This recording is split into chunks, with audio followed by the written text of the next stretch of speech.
अरे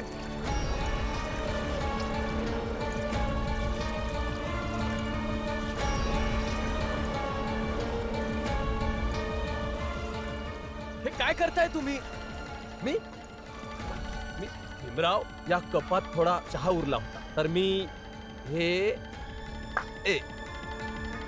ओतला. थट्टा चालू आहे इथे. इथे मी विचार करून करून एक एक पॉइंट लिहितोय आणि तुम्ही त्याच्यावर चहा सांडवलात. मग काय? खूप जास्त अक्कल पाजळतोयस ना भीमराव? मग जे लिहिलंय ते आठवत पण असेल तर पुन्हा लिही. नरोत्तम जोशी, तुम्हाला एक कळतंय का? तुम्ही हळूहळू खूप निर्दयी होत जातायत. विनाकारण दुसऱ्यांना त्रास देऊन खूप आनंद मिळायला लागलाय तुम्हाला. बरोबर बोललास. निर्दयी तर मी झालोच आहे भीमराव, कारण माझ्या लक्षात आलंय की तुझ्यासारख्या लोकांसोबत गैरव्यवहारच योग्य आहे. समजलास? आता काम कर.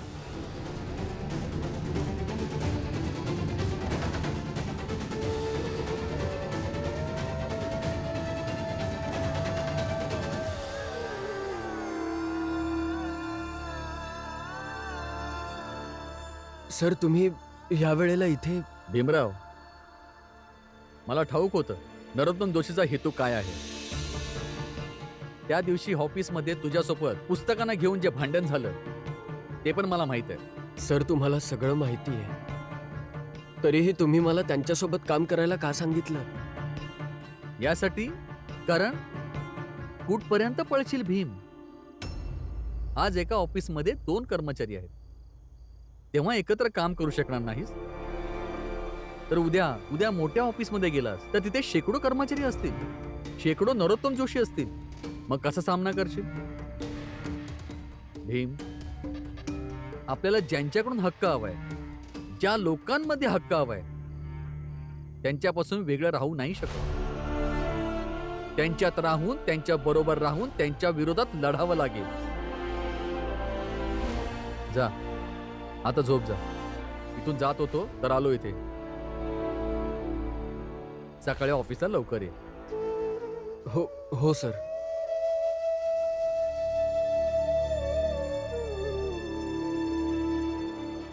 बरोबर बोललात सर तुम्ही. मी त्यांच्या बरोबर राहील, त्यांच्यामध्ये राहील. त्यांच्यामध्ये राहूनच मी त्यांच्या कृतीविरुद्ध लढेनही आणि पुढची वाटचाल करेन.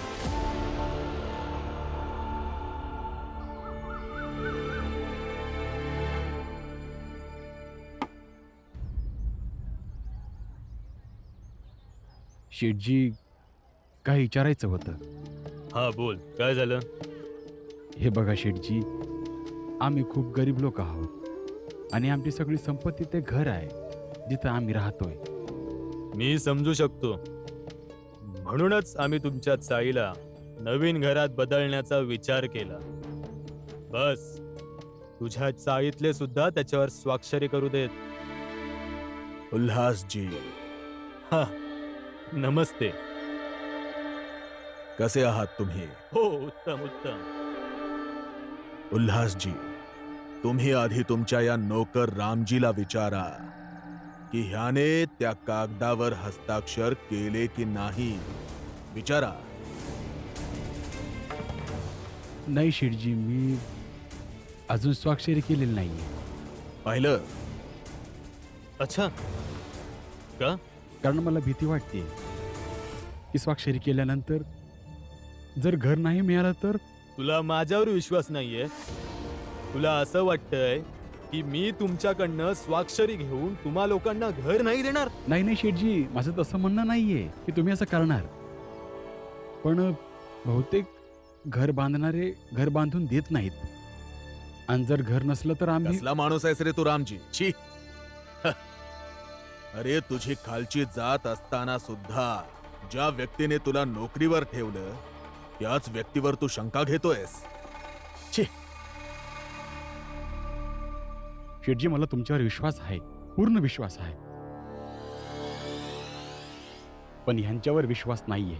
करारनामा माझ्या नावावरती बनेल, मग यांच्याशी तुझा काय संबंध? बरं, तुला जे योग्य वाटेल ते तू कर. बरं शेठजी.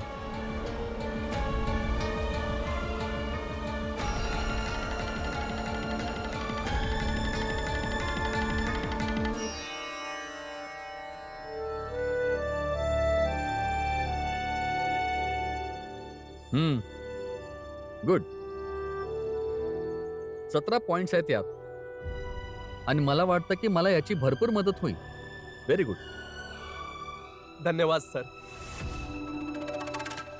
सर यातले बहुतेक पॉइंट तर मीच लिहिले आहेत. हा नाही, भीमने पण काही 2-4 पॉइंट्स लिहिले आहेत. आज एका ऑफिसमध्ये 2 कर्मचारी आहेत, तेव्हा एकत्र काम करू शकणार नाहीस, तर उद्या मोठ्या ऑफिसमध्ये गेलास तर तिथे शेकडो कर्मचारी असतील, शेकडो नरोत्तम जोशी असतील. मग कसा सामना करशील? अगदी खरं आहे सर. ह्यांनी मला खूप मदत केली आहे लिहिण्यासाठी. वकील साहेब, पाटील साहेबांना तुम्हाला भेटायचंय. त्यांनी बोलवलंय तुम्हाला. चला, मी पाटील साहेबांना भेटून येतो. तुम्ही दोघं पण घरी जा.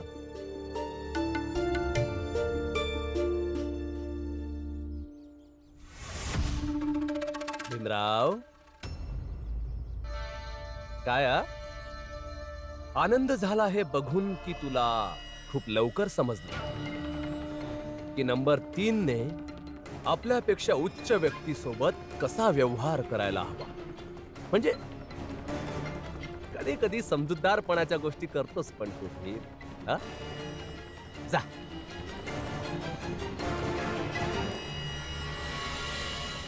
बोल रामजी, मालकांशी बोलून आलास तर आता हस्ताक्षर करणार का नाही? करारनामा माझ्या नावावरती होईल, मग यांच्याशी तुझा काय संबंध?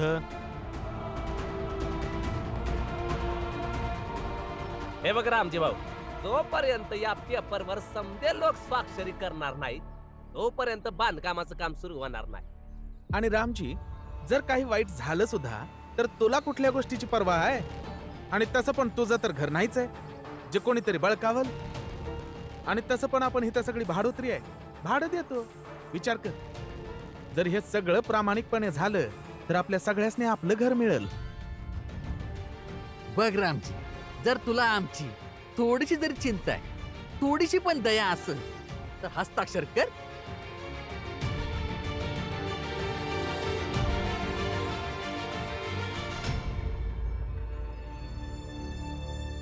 नाही बाबा,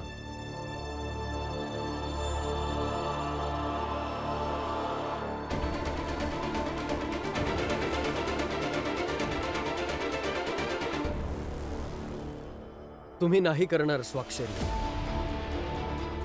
आणि शक्य झालं तर ह्यांना सुद्धा जरा समजावा.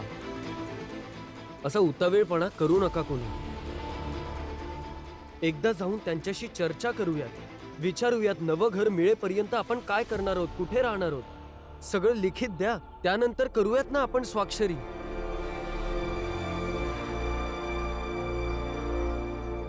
हो भीमराव, एवढंच म्हणतील ते. पैसेवाले आहेत ते म्हणतील बस राहू द्या, इतर ठिकाणी जाऊन दुसऱ्या चाळीचा उद्धार करू आणि आपण इथंच राहू. विचार करा. पर भीम जे बोलतोय त्याची थोडी तरी गॅरंटी असायला हवी. अरे पुरंजन भाऊ, जास्त नियम कायद्यांबद्दल बोलत बसला का नाही तर ही हातात आलेली संधी बी निष्ठल. अरे तुम्ही लोक का नाही समजते योग्य अयोग्य काय ते? आणि एखादी व्यक्ती समजावायचा प्रयत्न करत असेल तर तुम्हाला समजून पण घ्यायचं नाहीये. या आता भीमाच्या घरात एक नवीन क्रांतिकारी जन्माला आलीच. भीमराव,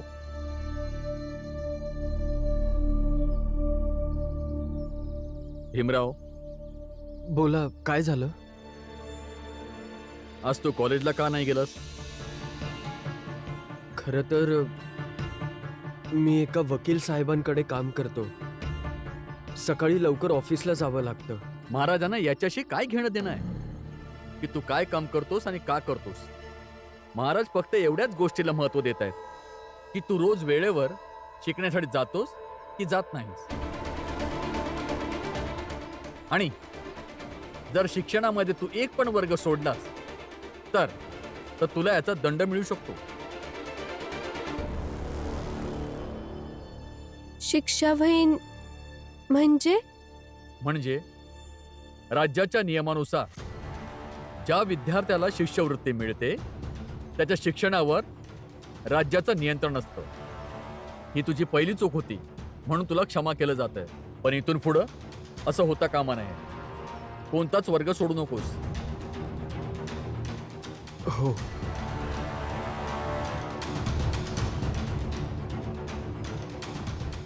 चला.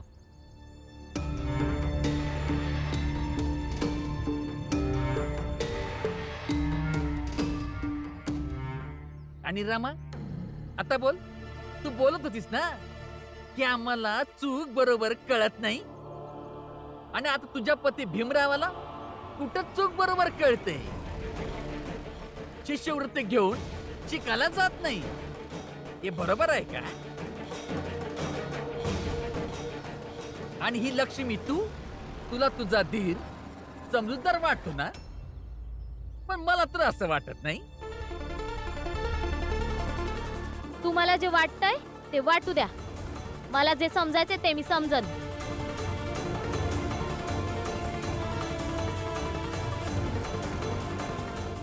रामजी तू हस्ताक्षर कर. आणि हस्ताक्षर हे समजून कर जर काही चांगलं झालं जो आमच्या सगळ्यांच्या जीवनात येणारा आनंद आहे त्यावर विरजण टाकणारा तू नसशील. आणि जर का वाईट झालं तर तू चाल सोडून निघून जा.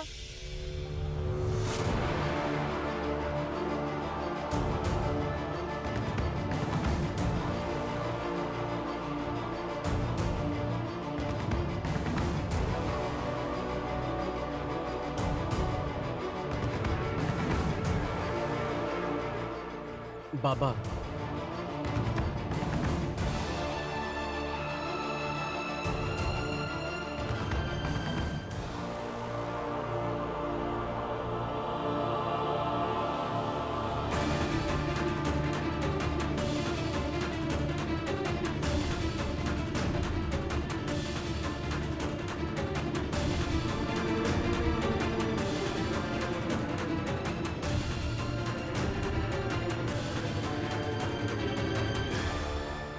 घ्या. रामजीने हस्ताक्षर केलं ना. आणि ज्याने हस्ताक्षर नाही केलं किंवा अंगठा लावला नाही त्याने येऊन हस्ताक्षर करा किंवा अंगठा लावा. नाही, भीम जोपर्यंत हे सगळं मान्य नाही करत तोपर्यंत आमच्यामधला कोणी पण अंगठा नाही लावणार. अगदी बरोबर. जोपर्यंत भीम स्वाक्षरी देणार नाही तोपर्यंत मी बी अंगठा देणार नाही. रामजी, भीमला सांग हस्ताक्षर करायला. भीम स्वाक्षरी दे. मी नाही करणार बाबा. माझं मन होकार देत नाहीये.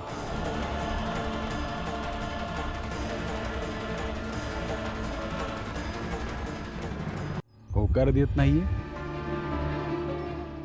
होकार दिला तर होता. तिथे शिष्यवृत्ती घेते वेळी आणि दिली स्वाक्षरी. यात लिहिलंय की तू पदवीधर होईपर्यंत तुझ्या शिक्षणाचा संपूर्ण खर्च आमचं बडोदा राज्य उचलेल. परंतु एक अट आहे. तुझं शिक्षण पूर्ण झाल्यानंतर तुला बडोद्याला येऊन बडोदा राज्याची सेवा करावी लागेल. सांग लवकर भीमराव, काय निर्णय घेतलास? मी तयार आहे स्वाक्षरी देण्यासाठी. परिणाम काय झाला? महाराजांची माणसं येऊन तुला खडसावून गेली की कसं शिकायचं.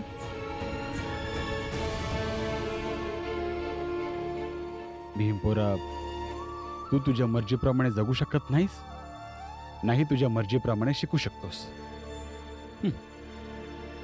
आणि तू म्हणतोयस की तुझं मन होकार देत नाहीये.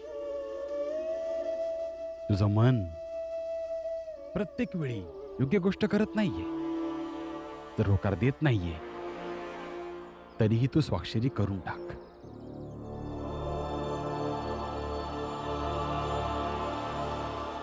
मी नाही करणार बाबा.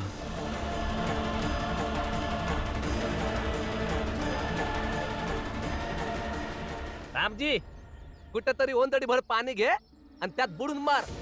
नेहमी आपल्या या नालायक मुलांचं कौतुक करत बसतोस, जे समद्या समाजा समोर तुझी एक बी गोष्ट कधी ऐकत नाही.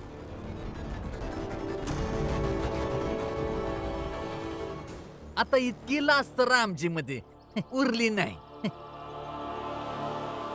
भीम, जेव्हा पण आपल्या बापाला साथ द्यायची वेळ येते, किती निर्लज्जपणाने तू नाही म्हणतोस आणि नंतर भाषण ऐकायला लागतोस. भाषण नाही देत आहे मी, माझी बाजू मांडतोय. आता स्पष्टच कळतंय मला की ह्यावर स्वाक्षरी देण्यामुळे फक्त आणि फक्त नुकसानच होणार आहे. तर मग मी का करू आणि तुम्हा सगळ्यांना पण का करू देऊ? अच्छा, तर आमच्या समजांमध्ये बुद्धीच नाहीये ना चूक आणि बरोबर समजायची. मी कोणाच्याही बुद्धिमत्तेवर शंका घेत नाहीये.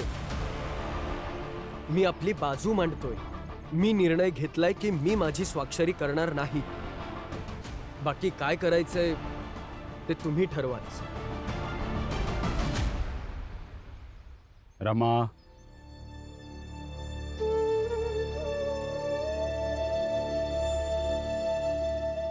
हे बघ पोरी, जाऊन भीमला समजव की त्याने इथं येऊन स्वाक्षरी द्यावी. आपण इथं भाड्याने राहतो. जर त्याने स्वाक्षरी दिली तर उद्या हे घर आपलं होऊन जाईल आणि भाड्याच्या झंझटीतून कायमची मुक्ती मिळेल. मग एक कायमचं ठिकाण असेल आपलं. नाहीतर असंच भटकत राहू आयुष्यभर एका घरासाठी. बाबा, ते नाही समजून घेणार, कारण तुम्हाला बी माहितीये त्यांनी जो निर्णय घेतलाय ते आता त्याला नाही बदलणार. आणि मला वाटतंय. तुला काय वाटतं? त्याच्याशी काही लेणं देणं नाहीये. तू त्याला जाऊन समजवणार का मी माझ्या पद्धतीने समजवू?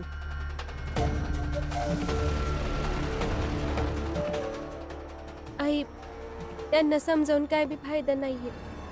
शेवटचं विचारते रमा, साफ साफ सांग मला, तू त्याला समजवणार का नाही? हो की नाही? नाही.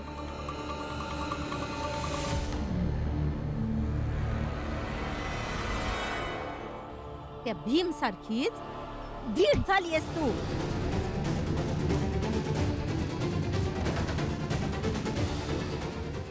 जिजाबाई, काय करतेस तू? सगळ्यांसमोर तमाशा करायची सवय झालीये तुला? आपल्या सुनेसोबत कोणी अशा प्रकारचा व्यवहार करतं का? का तुम्ही नाही का केलं आपल्या सुनेसोबत असा व्यवहार? कारण तू असं केलं होतंस. मला नको शिकवा. आई, धीट नाही झाले. बस माझ्या नवऱ्याकडून शिकले तर कुठं बोलायला पाहिजे, किती बोलायला पाहिजे, कुठं कुणाला समजवलं पाहिजे, कुठं गप्प बसलं पाहिजे. माफ करा, पण त्यांनी जो निर्णय घेतलाय मला बी योग्य वाटतोय. रमा,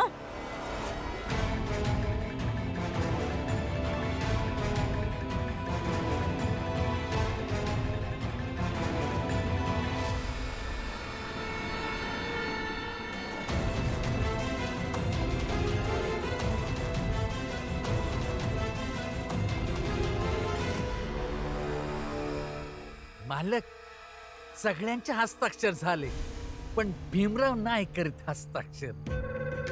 त्या भीमरावाच्या नादाला लागून दली आजी आणि माझी पत्नी बी करत नाहीये. मालक, आता तुम्हीच काठीवाली माणसं पाठवून त्या भीमला घाबरवा, मारा, काय बी करा, तवाच काम होईल. फुकटात येतात का काठीवाले? हा, तुम्ही तिघे एक नंबरचे बिनकामाचे आहात. बघावं तेव्हा तोंड घशी पडून इथे तोंड वर करून येता. काय कामाची तुम्ही लोक? हा, अरे घर मिळेल तर तुम्हा लोकांना, आम्हाला नाही.